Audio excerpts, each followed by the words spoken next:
Hello everyone အားလုံးပဲမင်္ဂလာပါခင်ဗျကျွန်တော်တရားပါကျွန်တော်ပြီးခဲ့တဲ့ဗီဒီယိုလေးကပြောခဲ့တဲ့အတိုင်းပဲပေါ့နော်အခုနောက်ပိုင်းစင်ကူမှာလောက်ရဖို့ရန်ခက်ခဲလာပြီပြီးတော့ပြောချင်တာဘာလို့ဆိုတော့ကျွန်တော်တို့အခုဆိုရင်အရှေ့တောင်အာရှနိုင်ငံတော်တော်များများကို WPNDS တွေ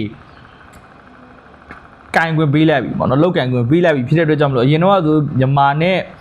maybe ဒီအာရှတရုတ်ပေါ့နော် China အဲ့လောက်ပဲရှိမယ်အခုဆိုဒီကမ္ဘောဒီးယားတို့လာအိုတို့နိုင်ငံတော်များများမှာ NDSWP လောက်ပိုင်ခွင့်ရှိသွားပြီ agent တွေလည်းအများကြီးပေါ်လာပြီပေါ့နော်အဲ့တော့ပြောချင်တာကကျွန်တော်နိုင်ငံကသွားမဲ့ကလေးတွေတရုတ်ဘာသာစကားအင်္ဂလိပ်ဘာသာစကားကို perfect ဖြစ်အောင်လုပ်ပါအကောင်းဆုံးကြိုးစားပါနော်ကျွန်တော်တို့အရင်ဆိုကျွန်တော်တို့ရှိတဲ့တင်တန်းသားတွေဆိုရင်3လလောက်နဲ့ interview ဖြေပြီးသွားတဲ့ကလေးတွေရှိတယ်လို့1လ2လလည်းသွားရသူရှိတယ်အဆင်ပြေတဲ့သူဆိုရင်တော့ပြေတယ်မပြေတဲ့သူဆိုရင်လည်းမပြေဘူးပေါ့နော်အဲ့တော့ကျွန်တော်ရဲ့ဒီတင်တန်းကျောင်းစစ်တမ်းအရာကျွန်တော်ပြောရမယ်ဆိုရင်အခုချိန်ဒီမှာဘာသာစကားမကျွမ်းကျင်ဘဲနဲ့သွားမယ်ဆိုရင်အလုပ်ပြုတ်ဖို့က80%တေးကြတယ်ကိုယ့်ဘက်ကအလုပ်ငန်းပိုင်းဆိုင်ရာရန်ကျွမ်းကျင်တယ်ဆိုရင်ပေါ့နော်ကျွမ်းကျင်တယ်ဆိုရင်တော့မှအလုပ်ပြုတ်ဖို့80%တေးကြတယ်နော်ဒီလိုမျိုးရေသားကိုခြောင်လိုက်တဲ့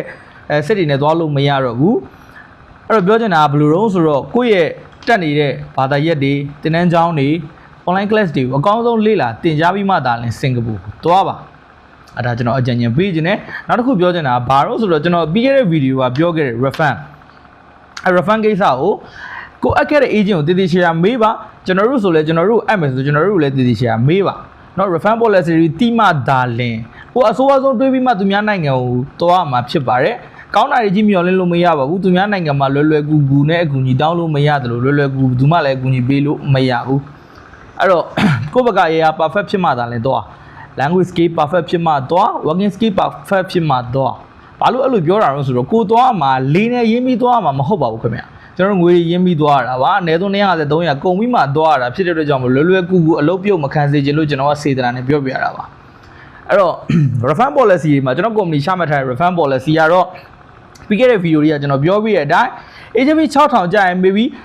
3ပုံတပုံပြန်ရမယ်2000ပြန်ရမယ်ပေါ့နော်9500ဆိုရင်သူ့ရဲ့ကန့်ကြီးတွေ3ပုံတပုံပြန်ရမယ်အဲ့လိုမျိုးပေါ့နော်အဲ့ဒါဟိုမှအခုကအလုပ်ပြန်ထက်ချခြင်းတယ်ဆိုရင်ကျွန်တော်တို့ပေးရတာမဟုတ်ဘူးစင်ကူ agent ကိုထပ်ပေးရပါတယ်ငွေကြေးစင်ကာပူဒေါ်လာ1200နဲ့1500ကျပ်ထပ်ပေးရပါတယ်အဲ့ဒါတွေကိုကိုယ့်ဘက်ကလက်ခံနိုင်မှဒါလင်းကျွန်တော်တို့ရှိမှာအလုပ်အပ်ပါဒါကျွန်တော်ရဲ့ company rule ပေါ့ကျွန်တော်အကြံဉာဏ်ပေးချင်တာကတော့ကိုယ့်ရဲ့သက်ဆိုင်ရာအပ်ထားတဲ့ agency ကိုလည်း refund policy တည်တည်ရှေ့မေးစေချင်တယ်အဲ့ဒါတွေကိုကိုကလက်ခံနိုင်တဲ့သူဆိုမှဒါလည်းအလုပ်အပ်ပါနော်ပြီးတော့ကျွန်တော်ပြောချင်တာက refund policy တခုတည်းတည်ုံနဲ့လည်းမရသလို